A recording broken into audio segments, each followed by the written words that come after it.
Good morning. Good morning Friday.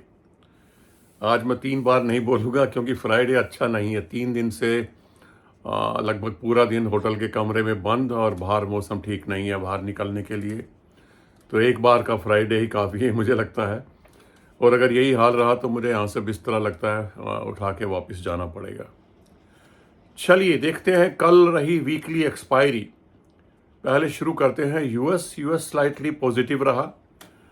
FOMC की meeting के minutes आने थे तो उसमें ज़्यादातर मेंबर रेट कट के फेवर में है, लेकिन ये कब होगा नहीं होगा वो तो खैर वक्त बताएगा।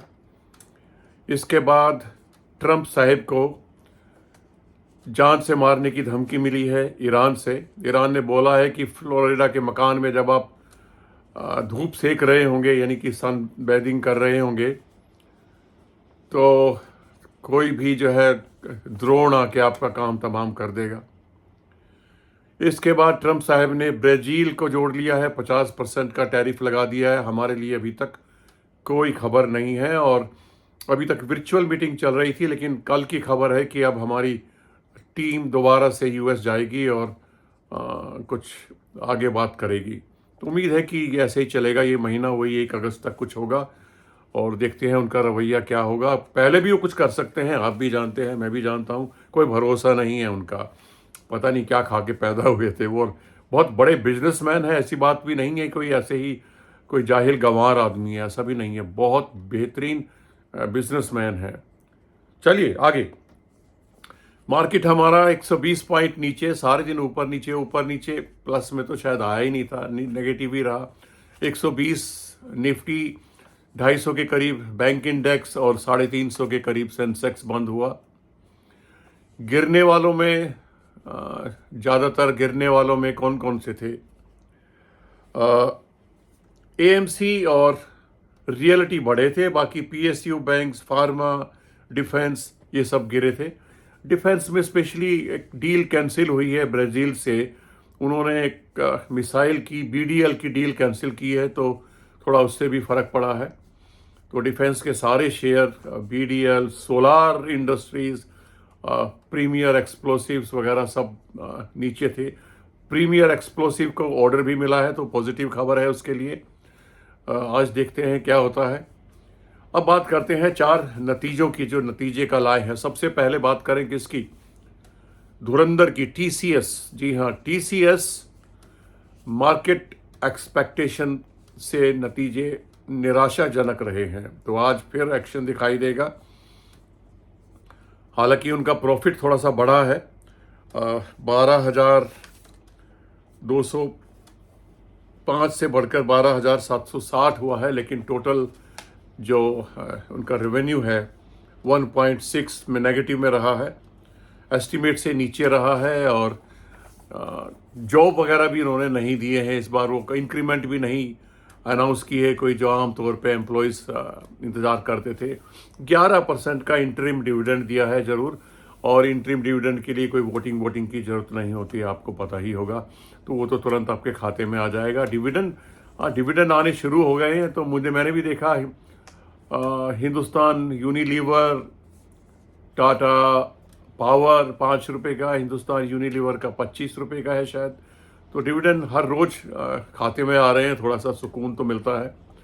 और जब लॉन्ग टर्म इन्वेस्टर्स हैं जो, उनको कोई फ़र्क नहीं पड़ता टेम्परेरी क्या चल रहा है। इसके बाद आते हैं हम टाटा एलेक्सी। टाटा एलेक्सी का बहुत निराशाजनक रिजल्ट रहा तो वहाँ पे दिखाई देगा। टीसीएस में भी फ़र्क दिखाई देगा। मैंने कल बोला था 3300, 3325, 30 तक खरीदने का मौका बढ़िया होगा। 3370 तक गया है। आज मुझे लग रहा है कि 3300, 3325 तक दिखा देगा तो सोचा जा सकता है, कोई रिकमेंडेशन नहीं है। टाटा एलेक्सी काफ़ी गिरने की उम्मीद है क्योंकि टाटा एलेक्सी में मामला थोड़ा सा गड़बड़ा गया है। रेवेन्यू भी, प्रॉफिट भी गिरा है पिछले से, ईपीएस भी गिरा है, नेट प्रॉफिट भी गिरा है, तो यहाँ पर गिरावट देखने को मिलेगी।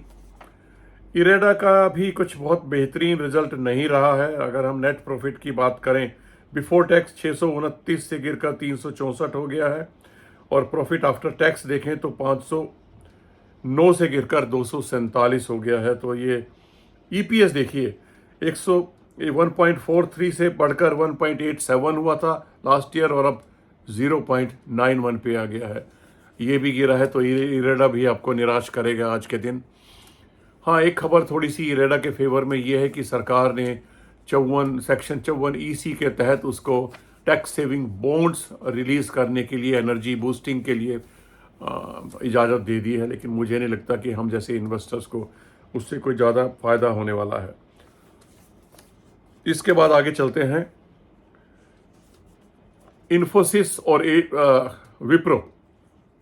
विप्रो का एडीआर तो समझते हैं आप, यूएस मार्केट में एडीआर ही चलता है। 5% डाउन रहा।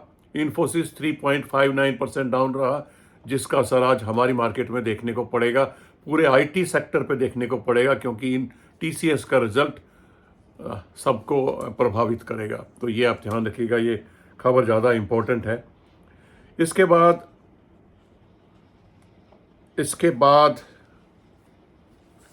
4 शेयर्स मैं स्टडी कर रहा हूं जो आपके सामने मैं रख रहा हूं। हाँ, उससे पहले एक और बड़ी खबर, बड़ा चौंकाने वाली खबर एक आ रही है जो मैं शेयर करना चाहता हूं।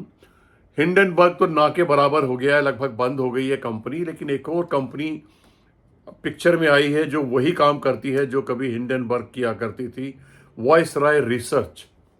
इसने कल एक और झटका दिया है, बिल्कुल अडानी ग्रुप की तरह ही। ये ग्रुप है अनिल अग्रवाल ग्रुप, वेदांता ग्रुप। जी हाँ, उन्होंने वेदांता ग्रुप पर बहुत बड़े बड़े आरोप लगाए हैं। मेनली 5 हैं, जिनमें एक तो कंपनियों को से फंड को इधर उधर घुमाने का आरोप है। जो वेदांता रिसोर्सेज लिमिटेड है, जो पेरेंट कंपनी है, वो लिस्टेड नहीं है। तो वो ये कहते हैं कि वेदांता लिमिटेड से या हिंदुस्तान जिंक जो दूसरी कंपनी है जिस पे इनका काफ़ी बड़ा शेयर होल्डिंग है, 29% सरकार का है, बाकी इनका है, पब्लिक का शायद 3% के आसपास है, ज़्यादा नहीं है। तो ये तो आप सभी जानते होंगे कि अगर गवर्नमेंट है या इस तरह की मेजॉरिटी होल्डिंग वाली कंपनी है, वो डिविडेंड ज़्यादा देती है ताकि उनके खाते में आए।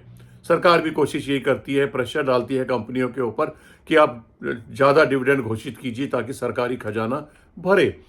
फ़ायदा इस बहाने डायरेक्टली इनडायरेक्टली स्मॉल इन्वेस्टर्स, आप जैसे हम जैसे लोगों को भी हो जाता है। तो उन्होंने पहला आरोप तो ये लगाया है कि ये वेदांता रिसोर्सेज कोई काम नहीं करती है, तो इसके पास इनकम क्या है। इनकम वो यही बता रहे हैं कि वेदांता और हिंदुस्तान जिंक से जो डिविडेंड है वो बहुत ज़्यादा मात्रा में घुमाया जाता है, वेदांता रिसोर्सेज में लाया जाता है। नंबर 2, केपेक्स प्लान को बढ़ा चढ़ा के दिखाया जाता है। नंबर 3, एसेट्स को बढ़ा चढ़ा के दिखाया जाता है। और इस तरह के उन्होंने 1-2 आरोप और लगाए हैं, टोटल 5 आरोप लगाए हैं। तो एक झटका है। हालांकि वेदांता के चेयरमैन अनिल अग्रवाल ने अपनी सफाई दी है, लेकिन मुझे लगता है हिंदुस्तान जिंक और वेदांता पर आज प्रभाव पड़ेगा। हालांकि मैं बैठा हूँ, बेचूंगा नहीं, क्योंकि ये टेम्परेरी फेस है, मुझे लगता है कि आता जाता रहेगा। कर्जा उनके पास काफ़ी है, बहुत बड़ा कर्जा है, और ये कर्जा कोई बड़ी चीज़ नहीं है। सभी के पास से कम अदानी ग्रुप, रिलायंस ग्रुप और अनिल अग्रवाल ग्रुप, इनके ऊपर कम से कम 2.5 से 3 लाख करोड़ का कर्जा है। तो कोशिश वही करते हैं, डिविडेंड घुमाते हैं, कर्जा उतारते हैं। अनिल अग्रवाल जी ये कर रहे हैं, तो ये भी आरोप है। तो देखते हैं इसका क्या असर होता है। आप थोड़ा सावधान रहिए, अगर नई एंट्री करना चाह रहे हैं तो थोड़ा हाथ रोक लीजिए। इसके बाद रिजल्ट सीजन चल रहा है, आज फिर रिजल्ट्स आएंगे। आज रिजल्ट्स आएंगे डी मार्ट के आएंगे, अमल के आएंगे, और एक और कंपनी है, मुझे पता नहीं कहाँ छोटे छोटे कागजों में बनाया है, एलिकॉन इंजीनियरिंग। तो 3 कंपनियों के रिजल्ट्स आएंगे, उन पे नज़र बना के रखिएगा। और ये मौके हैं आपको नए चूज़ कर रहे हैं उनको पिक करने का, यही बेहतरीन मौका है।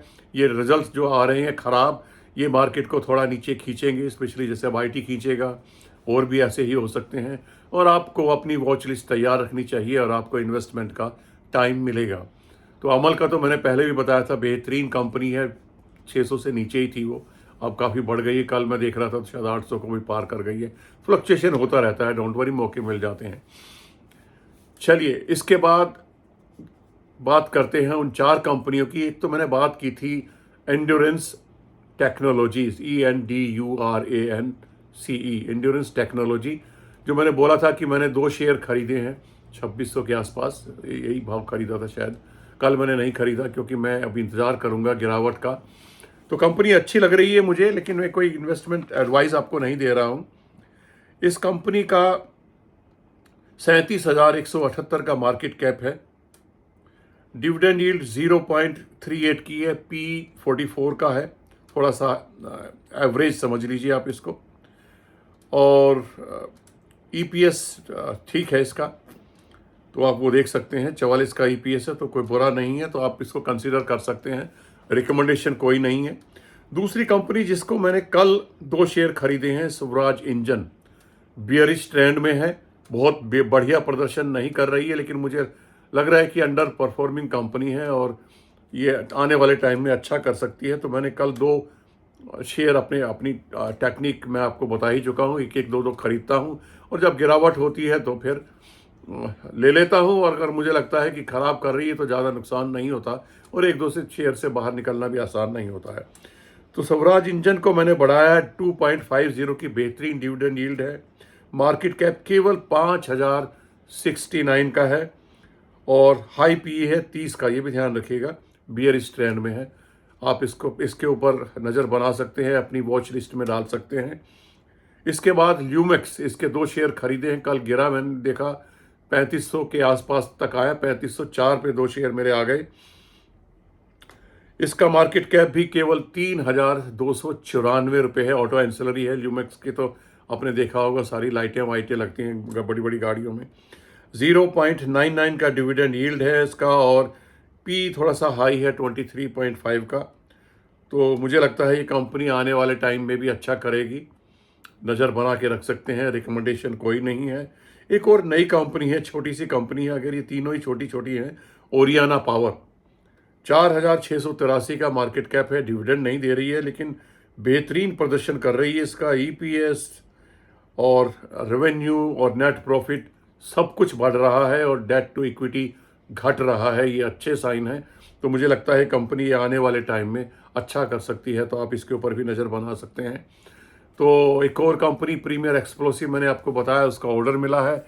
मैंने बहुत पहले जिक्र किया था 2 कंपनियों का, स्पेशली प्रीमियर एक्सप्लोसिव और सोलार इंडस्ट्रीज, बहुत बेहतरीन लगती हैं, और दोनों मेरे पोर्टफोलियो में हैं। रही बात ओरियाना पावर की, मेरे पोर्टफोलियो में नहीं है। ल्यूमेक्स और स्वराज इंजन मैंने कल ही 2 खरीदे, उससे पहले मेरे पास नहीं है, डिस्क्लेमर दे रहा हूं। और एंडोरेंस टेक्नोलॉजी की भी 2 ही शेयर मैंने अभी खाते में डाले हैं। जैसा जैसा माहौल होगा, रिजल्ट देखूंगा और आगे परफॉर्मेंस देख के इनको मैं बढ़ाऊंगा। तो चलिए, आज के लिए इतना ही। आज आखिरी दिन है, तो ऐसा कुछ शगुफा तो नज़र नहीं आता। Result based, sector based, stock based reaction रहेगा। FIs ज़्यादा कुछ बेच नहीं रहे हैं, थोड़ा थोड़ा खरीदारी कर रहे हैं। परसों मात्र 74 करोड़ का नेट खरीदारी थी, और कल 570 करोड़ के करीब की खरीदारी है, तो कुछ ऐसा कुछ है नहीं। ट्रेड डील अभी खतरे में है, वो भी अनाउंसमेंट होगी तभी कुछ झटका लगेगा, तो इसलिए मुझे नहीं लगता कुछ ऐसा कोई नेगेटिव पॉइंट है। पॉजिटिव भी नहीं है, तो मार्केट मुझे लगता है कि अभी IT सेक्टर या और जो सेक्टर है, स्पेशली डिफेंस सेक्टर, ये इसको थोड़ा सा नीचे की तरफ खींचेंगे, और देखते हैं आगे कितना नीचे जाता है। वैसे भी बढ़ा हुआ बहुत है, 22,000 से पढ़ के 35,000 को पार कर गया। निफ्टी पूरा 3,000 पॉइंट्स बढ़ा है, तो थोड़ा करेक्शन तो बनता ही है। चलिए देखिए कितना करेक्शन होता है। मिलेंगे फिर, तब तक के लिए नमस्कार।